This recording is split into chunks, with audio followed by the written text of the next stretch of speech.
تقدیر کا قاضی ہمیں بھی سوچنا چاہیے کہ کیا ہمارا معاشرہ اتنا بھانج ہو گیا ہے کہ ہمیں کوئی صالح افراد ہی نصیب نہیں ہوتے کہ ہم اوپر ان مناصب پر بھیجنے کے لیے جو ہے وہ ان کو ووٹ دیں، ان کو منتخب کریں۔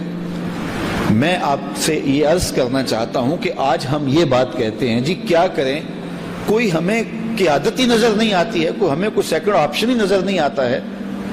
اللہ تعالیٰ جل شانہ کا یہ اصول ہے، جب قومیں اپنے اندر کو بدلتی ہیں تو اللہ ان پر رحمتوں کی چھتڑیاں تان دیتا ہے۔ جب بحیثیت قوم ہم تبدیل ہوں گے تو اللہ ہمیں راستے دے گا، بلکہ اللہ فرماتا ہے لَنَهْدِيَنَّهُمْ سُبُلَنَا، کہ پھر ہم راستہ نہیں کئی راستے کھول دیتے ہیں تمہارے لیے۔ تو جب ہم خود آمادہ نہیں ہوں گے اور اس بے یقینی اور تذبذب کی کیفیت میں ہوں گے تو پھر ہمارے ساتھ یہی ہوتا رہے گا۔ تو اس لیے ہمیں خود اپنی تربیت کی اور اپنے شعور کی تہذیب کی ضرورت ہے، تاکہ ہم ایک صالح معاشرے کی تشکیل کے بعد ایک صالح حکومت کا تصور، دنیا کہاں سے کہاں پہنچ گئی۔ ہمارے بعد جو لوگ آزاد ہوئے تھے، وہ اقبال نے کہا نا ہمالہ کے چشمے ابلنے لگے اور گراں خواب چینی سنبھلنے لگے، کہ وہ جو خواب میں سوئے ہوئے چینی تھے وہ سنبھلنے لگے اور ہمالہ کے چشمے ابلنے رہے۔ لیکن مسلمان ابھی اسی تک، مسلمان بجھی عشق کی آگ اندھیر ہے، مسلمان ہی خاک کا ڈھیر ہے۔ تو یہ ابھی تک جو ہے وہ خاک کی ڈھیری بنا رہا ہے۔ دنیا کہاں سے کہاں پہنچ گئی، جاپان کہاں چلا گیا، چائنا کہاں چلا گیا۔ دنیا کے اندر جو ہے وہ جھونپڑیوں میں رہنے والے آج جو ہے وہ اقتصادی ترقیوں میں چھلانگے لگا کے آگے بڑھ رہے ہیں، لیکن ہم وہاں کے وہاں 70 سال سے ہمیں نوچا جا رہا ہے، ہمیں توڑا جا رہا ہے۔ اور آج بھی ہم جو ہے وہ جس طرح یہ دیکھو 2 4 5 10 اگر سوسائٹیاں ہیں، اچھے انداز سے آپ لوگ زندگی گزار رہے ہیں، تو یہ ایک چند مثالیں ہیں۔ معاشرے کا 90% لوگ ان گلیوں میں رہتا ہے کہ آپ وہاں سے گزریں تو اتنا تعفن ہے کہ آپ کو ناک پر کپڑا رکھنا پڑے، اور وہاں وہ زندگی گزار رہے ہیں اور اسی زمین سے نکلتا ہوا گندا پانی پینے پہ مجبور ہے۔ یار ہمارا جو دیوالیہ پن جو ہے وہ مذہبی طور پہ ہوا تھا وہ تو ہوا تھا، ہمیں ایک انسانی زندگی جینے کا بھی حق اس ملک کے اندر نہیں ہے۔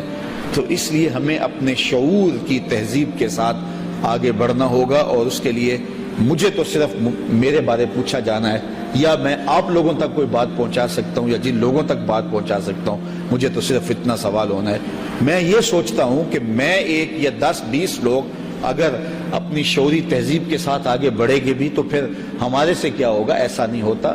جب اندھیرا چھا جاتا ہے تو جگنو اپنی پیٹھ پہ لالٹین باندھ کے اکیلا ہی میدان میں آ جاتا ہے، وہ کہتا ہے میں اپنے حصے کا چراغاں تو کروں۔ تو ہمیں اپنے حصے کی روشنی ضرور پھیلانی چاہیے، باقی ہم سے اتنی پوچھ ہونی ہے جس کے ہم ذمہ دار ہیں۔ قو انفسکم واہلیکم نارا وقودھا الناس والحجارہ کلکم راع وکلکم مسئول عن رعیتہ۔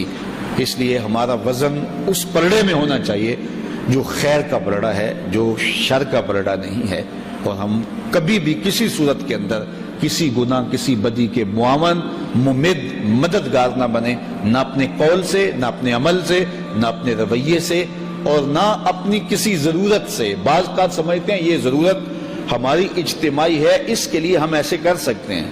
وہ الیکشن کا زمانہ آتا ہے تو میں دیکھتا ہوں بینر لگے ہوئے ہوتے ہیں کہ گیس دو ووٹ لو، بعض آبادیوں میں لگے ہوتے ہیں، بعض جگہ پہ گلی بنا دو ووٹ لو۔ تو میں کہتا ہوں کہ جو شخص اپنی ذاتی ضرورت کے لیے قیمے والے نان پہ ووٹ دیتا ہے، آج اگر وہ گیس کے بدلے میں ووٹ دے رہا ہے یا نالی یا گلی کے بدلے میں ووٹ دے رہا ہے، تو یہ بھی تو اس ضرورت کے بدلے کے اندر اپنی ضمیر کی آواز بیچ رہا ہے نا۔ تو میاں گیس کے بدلے میں اور جو ہے وہ گلی اور نالی کے بدلے میں ووٹ دینا، جب قوموں کے یہ اجتماعی بات کر رہا ہوں، جو چند پیسوں ٹگوں کے عوض اپنا سب کچھ بیچتے ہیں، میں ان کی بات نہیں کر رہا، وہ تو معاشرے کی تل چھٹائے گرے ہوئے لوگ ہیں، لیکن یہ سمجھتے ہیں یہ کوئی ہم اجتماعی کام کر رہے ہیں۔ وہ ایک شخص بدکار بھی ہے، ایک شخص کرپٹ بھی ہے، خائن بھی ہے، لیکن ہمارا مطالبہ کیا ہے کہ ہمیں گیس ملنی چاہیے، تیری کرپشن کو ہم جواز اپنے ووٹ سے فراہم کرتے ہیں، ہماری گلی بننی چاہیے، ہماری سڑک بننی چاہیے، ہمیں سیوریج ملنی چاہیے، تو جو مرضی کر، ہم تمہیں ووٹ دیتے ہیں۔ پھر ضمیر کدھر گیا؟ تو یہ بھی ہمارے، ہم سمجھتے ہیں یہ ہم سودا نہیں کر رہے، یہ بھی ہم سودا کر رہے ہیں اپنے ضمیر کا، اور اس کو سند جواز دے رہے ہیں اپنے ووٹ کے ساتھ۔ تو قوم کب باشعور ہوگی، کب ہم کھڑے ہوں گے؟ اس لیے یہ وقت اب آنا چاہیے۔ اب تو ہماری ناموس پہ، ہماری آبرو پہ، ہماری عزتوں پہ، حتیٰ کہ حضور نبی رحمت صلی اللہ علیہ وآلہ وسلم کی آبرو اور ختم نبوت پر ڈاکہ زنی کی وارداتیں ہوئی ہیں، تو میرا خیال ہے اگر اب بھی ہم آنکھیں نہیں کھولیں گے تو پھر تقدیر کا قاضی ہمیں کبھی معاف نہیں کرے گا۔